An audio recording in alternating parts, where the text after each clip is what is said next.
2% and are the highest they've been in 20 years.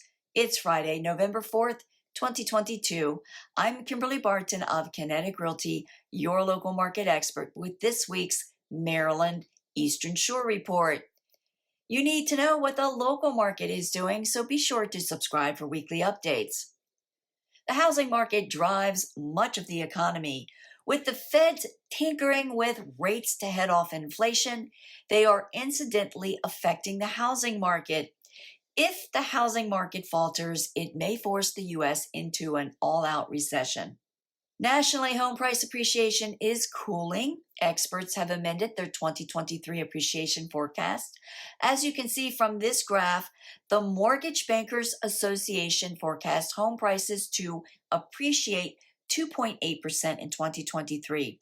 The Home Price Expectation Survey predicts 2.6%.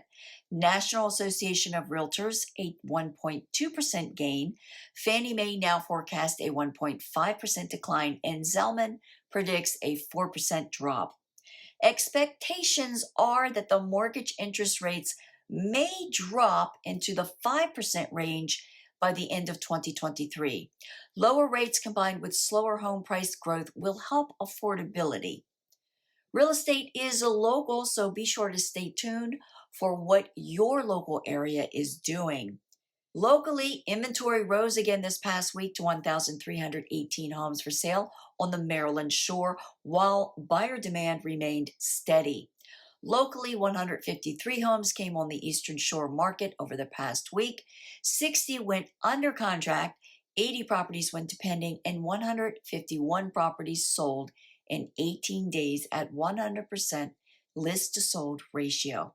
The highest sale this past week was in Easton for $2,950,000. Rental inventory fluctuated to 77 homes for lease, remaining steady at 1,895 per month. These have been on the market for 26 median days. There is a lot of noise out there, so if you need clarification, I can provide you with the facts, data, and information to bring context to it for you. Let's talk. That's a wrap for this week's Maryland Eastern Shore Report for November 4th, 2022. Thanks so much for tuning in. Until next week, stay safe.